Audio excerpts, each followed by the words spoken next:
2 दिवसापूर्वी मी सगळ्या अधिकाऱ्यांना घेऊन सर्किट हाऊसला बसलेलो होतो. त्यावेळेस काही डिपार्टमेंटचे लोक बोलवली गेलेली नव्हती, ती वाहतुकीशी संबंधित होती.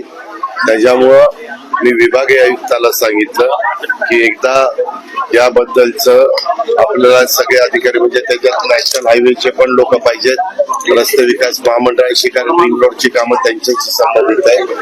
असे ज्या ज्या एजन्सीज आपल्याकडे काम करतात आणि ज्यांचा रोडशी संबंध आहे आणि दोन्ही PMC PCMC commissioner, collector, CO या सगळ्यांनाच एकत्र घेऊन बसून काही ठिकाणी आम्हाला वन वे ट्रॅफिक करावी लागेल. काही बाबतीमध्ये आम्हाला ट्रॅफिकची अडचण येते, मधले डिवायडर आहेत लोकांनी काही ठिकाणी स्वतःच्या सोयीच्या निमित्तानं तोडले आणि त्याच्यावर गाड्या तिथं वळतात. आता पण मला इथं यायचं होतं डॉक्टर कुलकर्णींच्या स्वस्तिक पॉलिक्लिनिकला, तर मी पुढे जाऊन तिकडनं वळून आलो. तसं जर झालं तर मग आमच्या पोलिसांनाही त्रास होत नाही, शिस्तही राहते.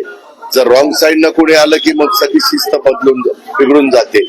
थोडस काल अशी एक चर्चा होताना काहींनी माझ्या असं लक्षात आणून दिलं की त्या रॉंग गोष्टी करणाऱ्यांना दंड जास्त लावला पाहिजे. तशा पद्धतीनं लोकसभेमध्ये, पार्लमेंटमध्ये त्याची चर्चा झाली आणि तशी मागणी करण्यात आली की 5,000 रुपये दंड जर लावला तर मग लोकांना त्याचा बाबा एवढा मोठा फटका बसतो, आपण शिस्त पाळलीच पाहिजे. अशा प्रकारचे साधारण त्यांचा कल होतो आणि म्हणून ते करता येईल का. पोलिसांनी आम्हाला सांगितलं की तुम्ही आम्हाला तशा पद्धतीनं दंड लावायला परवानगी द्या, पण त्याला कायदा सेंट्रल गव्हर्नमेंटचा पण परवानगी लागते, नाहीतर मग तुम्ही असं परस्पर काही गोष्टी करू शकत नाही. म्हणून या चर्चा प्राथमिक झालेल्या आहेत, परंतु मी पुढच्या महिन्यातच आपण केंद्र सरकारला यासाठी शिफारस करणार आहात का, एवढ्या मोठ्या प्रमाणात दंड करा, कारण म्हणजे ऍक्सिडेंटचं प्रमाण आपल्या नितीन गडकरी साहेबांची मानसिकता ती आहे. कारण गडकरी साहेबांना पूर्ण देशाचं नॅशनल हायवेचे मंत्री म्हणून काम बघावं लागतं आणि त्याच्यामध्ये बघा हे टोल आहेत, टोलमध्ये पावती फाडताना जाणारा वेळ, ट्रॅफिकचा होणारा मग गोंधळ किंवा गर्दी, हे सगळं टाळण्याकरता आम्ही बरेचसे टोल काढलेले. आता पण तुम्हाला इकडच्या रोडला जे 2 टोल आहेत आणि तिकडे नगर रोडला आहेत ते पण काढण्याच्या बद्दल तुम्हाला 15 दिवसात ते काढलेले सगळे दिसतील. अशा प्रकारे आपण प्रयत्न त्या बाबतीमध्ये करतोय आणि काही ठिकाणी फ्लायओव्हर करता येतील का, इतर काही गोष्टी करता येतील.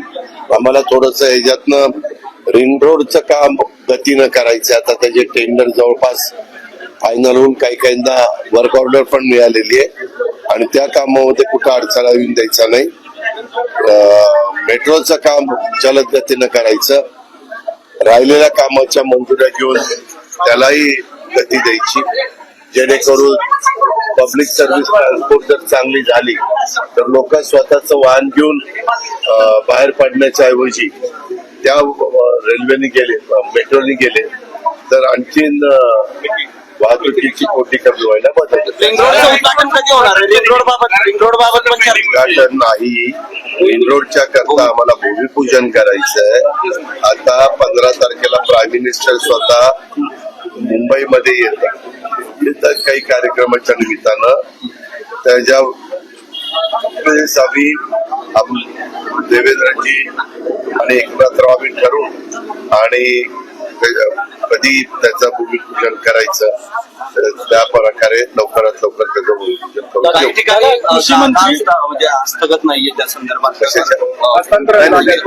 एका पॅचमध्ये आपण एकंदरीत 10 टप्पे केलेले त्याच्यातला एका टप्प्याचं जो बोरवेला मुळशी मतदारसंघ आहे तिथल्या काही गावांचा प्रश्न आहे, त्याच्याबद्दल कलेक्टरांना आणि संबंधितांना सूचना दिलेल्या आहेत.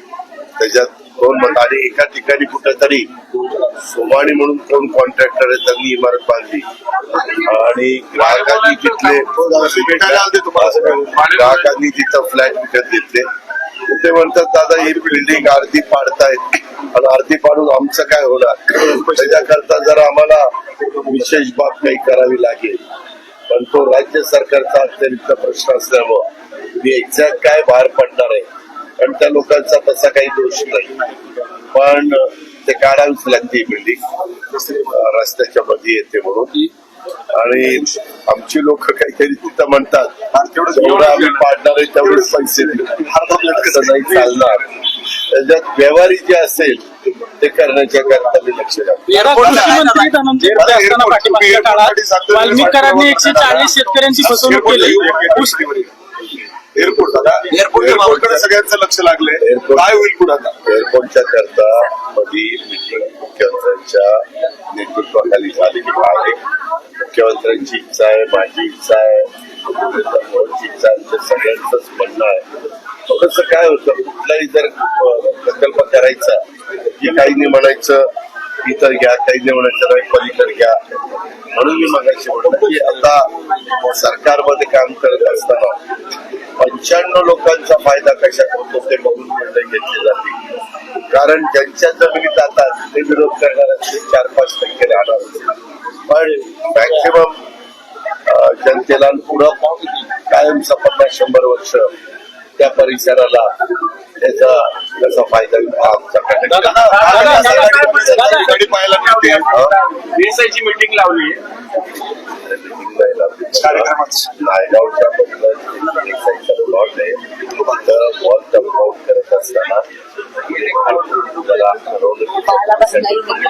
म्हणून पोलीस ऑफिसरला पण चौकडे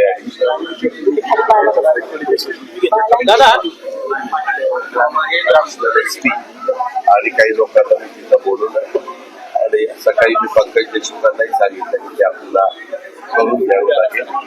आता तिथं जाऊन स्पॉटवर बघितल्यानंतर माझ्या लक्षात येईल की दादा कृषी मंत्री जवळच आहे सांगून पाठीमागील काळात वाल्मिकांनी 140 शेतकऱ्यांची फसवणूक केली. जे ऊस तोड यंत्र असतं त्याच्यात अनुदान मिळवून देतो म्हणून फसवणूक केली. शेतकरी गुन्हा दाखल करण्याची मागणी करतात. त्यामध्ये मुख्यमंत्री देवेंद्र फडणवीसांनी SIT, त्याच्यामध्ये CID, त्याच्यामध्ये न्यायालयीन चौकशी या 3 चौकशा लावलेल्या आहेत. कुणाचं काय म्हणणं असेल, तक्रार असेल तर या 3 एजन्सीकडे जाऊन त्यांनी तक्रार करावी. त्यामध्ये कुणालाही पाठीशी घालण्याचं काम केलं जाणार नाही. सगळ्यांना कायदा सुप्रिया सुळे म्हणतात की सर्व आरोपींवर कारवाई का केली नाही? बाकीचं कोण काय म्हणतं त्याशी केलं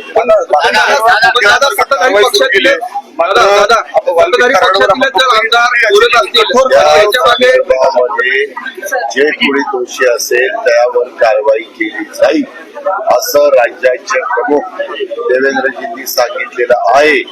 आम्हाही लोकांचं तेच मत आहे आणि तशा पद्धतीनं एखादी चौकशी करून काही झालं असतं तर गोष्ट वेगळी, पण आता CID आपली वेगळी चौकशी करतील, SIT वेगळी चौकशी करतील आणि न्यायालयीन पण चौकशी आहे ना बाबा. त्याच्यावर तिथं काय सरकारने काही कुणाला वेगळं काही ट्रीट करायचं नाही. सगळ्यांना कायदा सारखा गाडी पाहायला मिळते. शरद पवार स्वतः नाराज दिसत आहेत आणि त्याचबरोबर आज म्हणजे संजय राऊत सुद्धा टीका करत आहेत. एकदा CM ना भेटतात जाऊन वेगळं काय महाविकास आघाडीचं महायुतीमध्ये आम्ही काम तुम्ही जसं बाहेर पडलं इतर ते काल महावितरणच्या काहीतरी माझ्या तोंडातून घेऊ नका. मला महाविकास आघाडीचं माहिती नाही, महायुतीचं आणि सरकारमधलं जर काही असेल तर आपण विचारू शकता. धन्यवाद. महावितरणच्या एका उपकेंद्राचं तुम्ही उद्घाटन केलं, परंतु खासदार सुप्रिया सुळेंनी नाराजी व्यक्त केली की आमंत्रण उशिरा देण्यात आलं आणि मुख्यमंत्र्यांना पत्र पण दिलं. मुख्यमंत्र्यांना दिलेलं आहे. तुझ्या खाता मुख्यमंत्र्यांच्याकडे आहे. मुख्यमंत्री तपास हे माहिती घेतील आणि त्याच्यातनं कोर्टची योग्य कारवाई करतील. धनंजय मुंडेंच्या राजीनाम्याची मागणी जोर धरते दादा. त्या संदर्भामध्ये कितीदा तेच सांगायचं, जे कोणी त्या एकंदरीत चौकशीमध्ये दोषी असेल त्या सगळ्यांवर कारवाई. आरोप झाले त्या वेळेस त्या नेत्यांनी मंत्र्यांनी राजीनामा देऊन बाजूला झाले, चौकशीला सामोरे गेले. तुम्ही त्यांना पाठीशी राहतात असं वाटत नाही? चौकशीला सामोरं गेलं. तुझी चौकशी केव्हा होईल? तुझं नाव आलं तर होईल ना. तुझं जर नाव नसेल तर चौकशी बळबळ तुझी करतील का रे? काय तुम्ही पण दादा 20 मिनिट संदर्भात दादा 20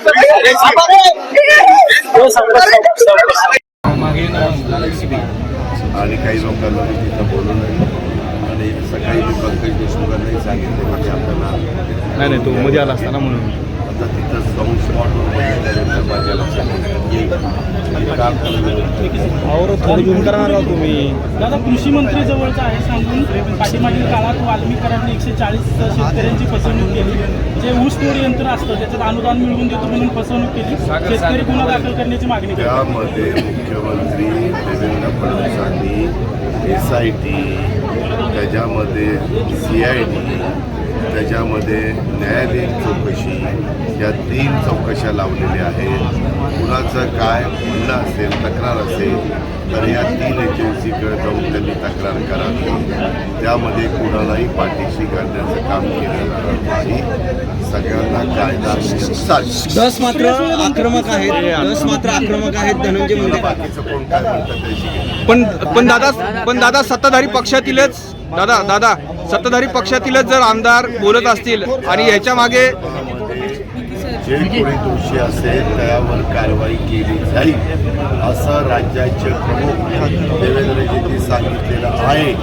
आम्हाही लोकांचं तेच मत आहे आणि तशा पद्धतीनं एखादी चौकशी करून काही झालं असतं तर गोष्ट वेगळी. पण आता CID आपली वेगळी चौकशी करते, SIT वेगळी चौकशी करते आणि न्यायालयीन पण चौकशी आहे ना बाबा. त्याच्यावर तिथं काही सरकारने काही कोणाला वेगळं काही ट्रीट करायचं नाही. सगळ्यांना कायदा सारखा. दादा धनंजय मुंडेंचा दादा पाहायला मिळते. शरद पवार स्वतः नाराज दिसत आहेत आणि त्याचबरोबर आज म्हणजे संजय राऊत सुद्धा टीका करत आहेत. एकदा CM ना भेटतात वेगळं काय महाविकास आघाडीचं काही महायुतीमध्ये काम पण तुम्ही जसं बाहेर पडलं इतर ते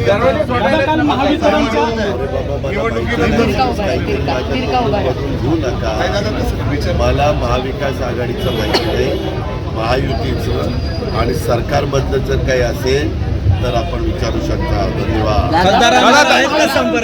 उपकेंद्राचं उद्घाटन केलं खासदार सुप्रिया सुळेंनी नाराजी व्यक्त केली की आमंत्रण उशिरा देण्यात आले. मुख्यमंत्र्यांना दिलेलं आहे. ऊर्जा खातं मुख्यमंत्र्यांच्याकडे आहे.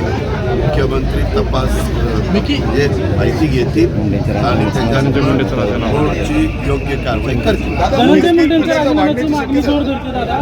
त्या संदर्भामध्ये कितीदा तेच सांगायचं. जे कोणी त्या एकंदरीत चौकशीमध्ये दोषी असेल त्या सगळ्यांवर कारवाई. पण दादा आजवर आजवर अनेकांवर आरोप झाले त्यावेळेस त्या नेत्यांनी मंत्र्यांनी राजीनामे देऊन बाजूला झाले, चौकशीला सामोरे गेले. पण तुम्ही त्यांना पाठीशी घालतायत असं वाटत नाही का? चौकशीला सामोरं गेलं. तुझी चौकशी केव्हा होईल? तुझं नाव आलं तर होईल ना. तुझं जर नाव नसेल तर चौकशी बळबळ तुझी करतील का रे? काय तुम्ही पण 20 मिनिट संदर्भात दादा 20 मिनिट